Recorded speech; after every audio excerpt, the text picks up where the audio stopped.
Halo sobat kreator film, gimana kabar kalian? Akhir tahun udah dekat nih, udah ada planning buat jalan-jalan? Atau cuma rebahan sambil denger kembang api di dalam kamar? Apapun itu, semoga kalian selalu sehat ya. Selamat datang kembali di Kreator Film. Hari ini tim Kreator Film akan menceritakan alur dari satu film komedi yang berjudul Tropic Thunder yang dirilis pada tahun 2008. Film ini dibintangi oleh Ben Stiller, Jack Black, Robert Downey Jr., dan Tom Cruise. Oke, daripada berlama-lama lagi, langsung saja kita gaskan intronya.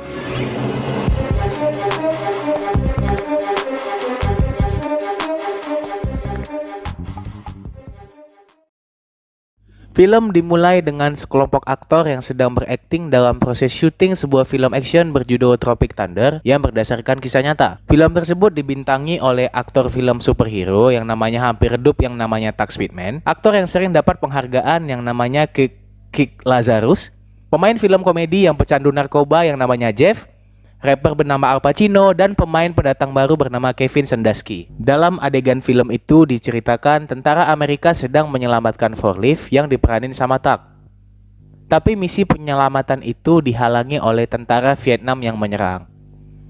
Tangan Forklift diceritakan hancur karena menyentuh granat dan dia mungkin tidak selamat. Dia kemudian berpamitan dengan sahabatnya Lincoln yang diperankan sama si Kirk. Namun di adegan ini si Tuck tidak bisa menangis. Dikarenakan mereka semua memiliki ego masing-masing, si sutradara film yang namanya Damien agak susah ngatur mereka. Dan di hari itu tim film melakukan kesalahan dengan meledakkan properti bom bernilai 4 juta dolar. Dan pada saat itu tidak ada satupun kamera yang merekam adegan tersebut. Ternyata film tersebut sudah telat sebulan rilis dan media mengkritik pembuatan film tersebut dan mengkritik si Tuck yang aktingnya sangat buruk di salah satu film berjudul Simple Jack yang pernah dibintanginya. Tapi untungnya si Tuck sendiri memiliki manajer loyal dan setia yang juga sahabat sejatinya yang bernama Peck. Yang mana si Tuck ini komplain karena TV kabel miliknya belum datang juga. Karena film Tropic Thunder yang prosesnya lama dan membawa kerugian, si penyokong dana film yang bernama Les Grossman, tanduk bantengnya muncul dan menyuruh si sutradara untuk tegas mengatur aktor-aktor itu karena kalau tidak, Les akan membatalkan proyek film itu. Akhirnya si Forklift asli yang juga nulis buku Tropic Thunder yang tangannya udah gak ada lagi, memberi saran kepada seluruh kru untuk menempatkan para aktor yang manja di tempat peperangan asli.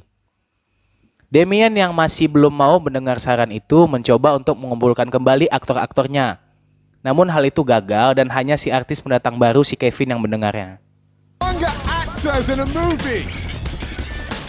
Damien pun memutuskan untuk mengambil saran Forklift dengan meletakkan aktor-aktor di tengah hutan dengan kamera tersembunyi dan efek spesial yang ditanam di sekeliling hutan.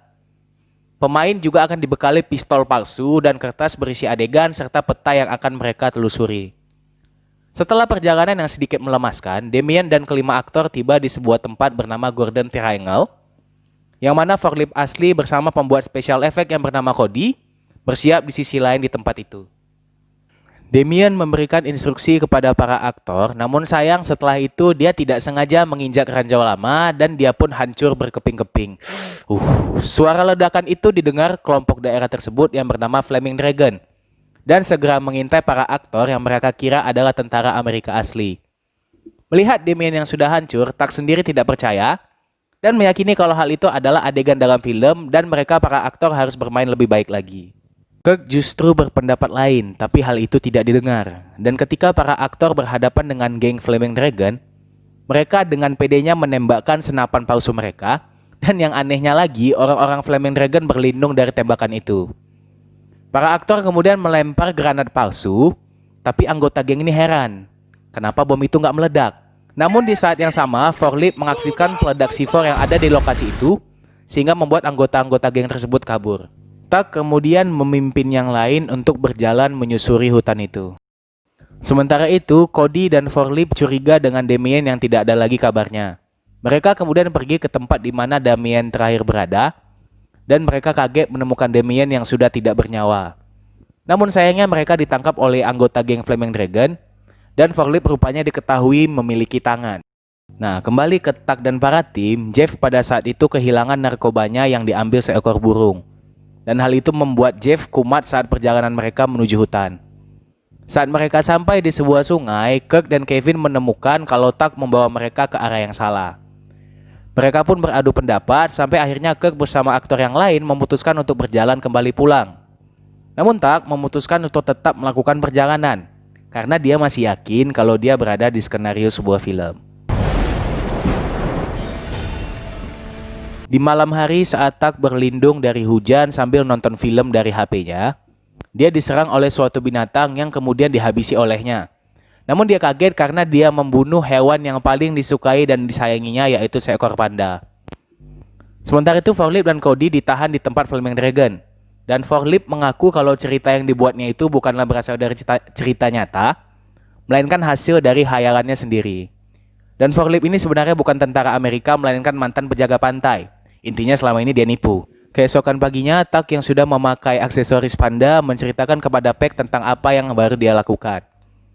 Namun Peck salah dengar mengira si Tuck membunuh seorang wanita malam. Di sini anggota Flaming Dragon kemudian menemukan Tuck dan menangkapnya. Dan Peck sendiri mengira kalau Tuck sudah berpindah ke agensi lain. Sementara itu Jeff kondisinya semakin parah karena tidak mengkonsumsi heroin dan dia mendekati seekor banteng untuk menggigit banteng itu. Mereka pun membawa banteng tersebut berjalan dan meletakkan Jeff tepat di atas banteng itu. Tuck kemudian dibawa ke tempat di mana Flaming Dragon berada dan dia sampai saat itu masih ngira kalau hal itu adalah bagian dari skenario film. Dia pun pura-pura berakting di hadapan salah satu anggota Flaming Dragon dan menendangnya. Namun hal itu membuat anggota geng itu marah besar. Namun si Tuck ini masih juga mengira semua itu akting. Kirk, Jeff, Kevin, dan Alpha kemudian melihat tempat di mana Flaming Dragon membuat narkoba dan mereka melihat Tuck sedang disiksa oleh orang-orang di sana yang masih juga mengira semua yang dilakukan orang-orang tersebut adalah bagian dari film. Setelah disiksa, Tuck dibawa menemui pimpinan Flaming Dragon yang ternyata seorang bocah ingusan yang namanya Trent. Trent kemudian mencambuk Tuck berkali-kali sampai dia meminta ampun. Trent kemudian menyuruh Tuck untuk meminta ampun lagi dan seketika Trent beserta orang-orang di desa itu mengingat Tuck sebagai orang yang membintangi film Simple Jack. Yang mana meskipun media mengatakan film itu buruk, menurut mereka film Simple Jack yang dibintangi Tuck merupakan inspirasi bagi mereka. Sementara itu Peck mendatangi Les dan marah karena Les tidak kunjung memberikan Tuck TV kabel yang dijanjikannya.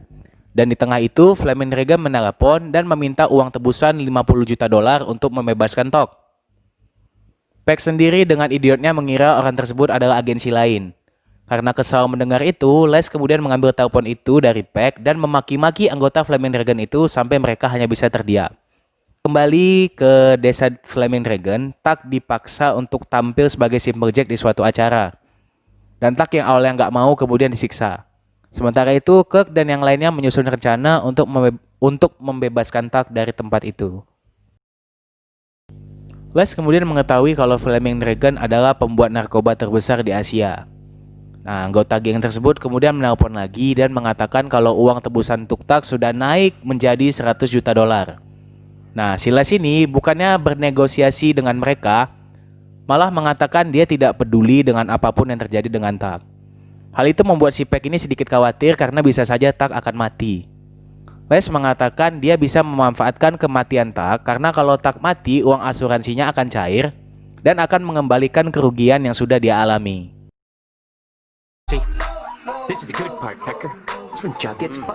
Les sendiri menyuruh Peck untuk tidak peduli dengan Tuck yang karirnya juga hampir padam dan menawarkan memberikan uang kepada Peck dan jet pribadi kepadanya.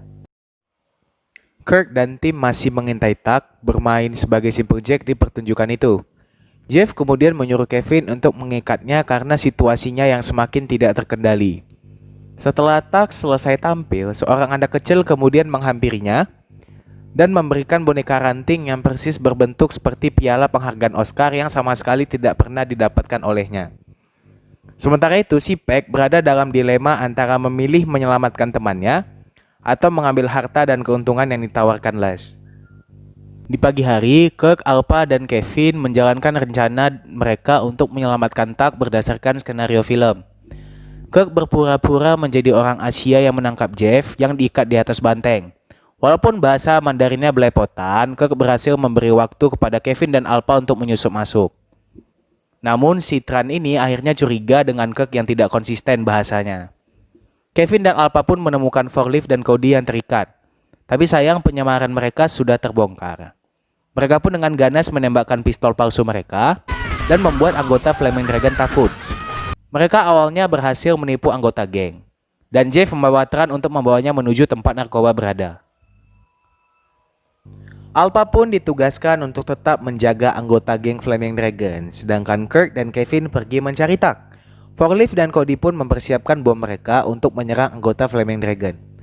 Kirk berhasil menemukan Tak, namun Tak sedikit lupa diri dan tidak mau ikut pergi dengan mereka. Sementara Jeff yang kesusahan memakai baju karena badannya di atas rata-rata akhirnya diserang sama Tran yang ternyata sangat kuat. Tak butuh beberapa lama, anggota geng kemudian menyadari kalau pistol mereka palsu. Salah satu anggota Flaming Dragon kemudian kembali mengambil pistol mereka dan mulai menembak. Kembali ke Jeff, dia kemudian menyerang Tran dan menimpanya, dan Tran yang sudah ditimpa oleh gajah duduk pun pingsan. Dan dia menemukan narkoba yang dicarinya. Di sini situasi memanas dan Cody mulai melempar bom granat sehingga mulai menghancurkan desa mereka. Tembak-menembak pun terjadi di mana Alpha berusaha menyelamatkan diri dan Cody terus menembakkan bomnya. Kembali ke Jeff, dia hampir saja mengkonsumsi narkoba yang sangat banyak dan mungkin saja membuat overdosis. Kevin sudah melarangnya, namun Jeff tetap mau karena dia merasa hidupnya tidak berguna lagi. Tiba-tiba saja anggota Flaming Dragon datang dan dia menyadari anggota geng menertawakannya. Jeff dengan marah memasukkan paksa heroin ke dalam mulut anggota geng itu sehingga mereka pingsan. Kevin dan Jeff kemudian mendatangi Kirk dan Tak di mana Tak masih lupa akan dirinya. Sementara Forklift yang tadi awalnya takut-takut kemudian memberanikan diri menyerang anggota Flaming Dragon. Kirk dan Tak masih terus berargumen dengan Tak yang mengatakan kalau Kirk terus berakting karena dia takut akan dirinya sendiri. Kirk kemudian membuka wignya dan dia juga merasa tidak percaya diri dengan dirinya sendiri. Kevin yang merasa situasi sudah terancam kemudian memberikan motivasi kepada Kirk dan Tak. Dan akhirnya Kevin berhasil meyakinkan mereka untuk pergi. Mereka pun segera berlari dengan Tak yang masih lupa akan dirinya. Cody pun berencana untuk meledakkan jembatan agar anggota Flaming Dragon tidak menyerang mereka. Kevin dan yang lainnya kemudian menaiki mobil untuk kabur menuju helikopter. Dan Forklift dapat menyelamatkan dirinya tepat waktu. Di sini Jeff bingung karena tangan Forklift tiba-tiba ada. Di saat mobil mereka berjalan, Tran yang sudah bangun dari pingsannya setelah ditimpa gajah duduk kemudian membawa basoka dan menembakkan basoka itu sehingga membuat mobil mereka terguling-guling. Mereka pun terbaring kesakitan. Si Tak ini akhirnya sadar dan akhirnya mengambil alih memimpin para tim untuk kabur. Mereka pun akhirnya melewati jembatan dan satu persatu dari mereka berhasil masuk helikopter. Namun Tran dan anggota Flaming Dragon masih mengejar. Tapi si Tak ini bandel dan mengatakan kalau dia bisa meyakinkan anggota Flaming Dragon untuk tidak menyerang. Namun ternyata dugaannya salah, karena anggota geng itu malah menyerangnya. Akhirnya Forklift pun berlari menekan tuas untuk meledakkan bom itu dan membuat... Terkejut aku. Akhirnya Forklift pun berlari menekan tuas untuk meledakkan bom itu dan membuat jembatan itu hancur. Tak sempat kabur namun dia terlempar. Kirk dan yang lain pun mengira Tak telah tiada, namun Tak kemudian bangkit namun dia lemas. Di sini Kirk berlari mendatanginya dan mereka mengulangi adegan saat pertama kali film dimulai. Namun di sini Tak mengeluarkan air matanya. Kirk pun menggendong Tak, namun Flaming Dragon menyerang dan Tran hampir menembak helikopter mereka dengan basoka. Namun tiba-tiba si Peck datang membawa TV kabel yang dari kemarin sudah ditunggu Tak. Saat basoka itu ditembakkan, Peck juga melempar TV kabel itu. Sehingga TV kabel itu mengenai basoka dan menyelamatkan mereka. Dan mereka pun semua berhasil kabur dari serangan anggota geng Flaming Dragon. Adegan berakhir dengan Tak yang memenangkan piala Oscar atas film Tropic Thunder. Dan diketahui film itu sukses dan laku di pasaran. Di sini diketahui semua aktor bahagia dengan kehidupan mereka masing-masing. Termasuk si Les yang senang atas kesuksesan film tersebut.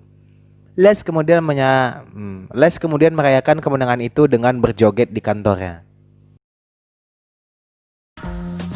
Oke, demikianlah alur cerita dari film Tropic Thunder. Film ini cukup menghibur bagi kita yang sedang stres dengan lika-liku kehidupan ini.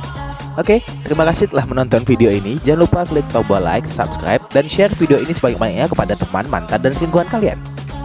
Jika kalian ada saran mengenai film apa yang akan kami rangkum selanjutnya, kalian bisa sebut di kolom komentar di bawah ya.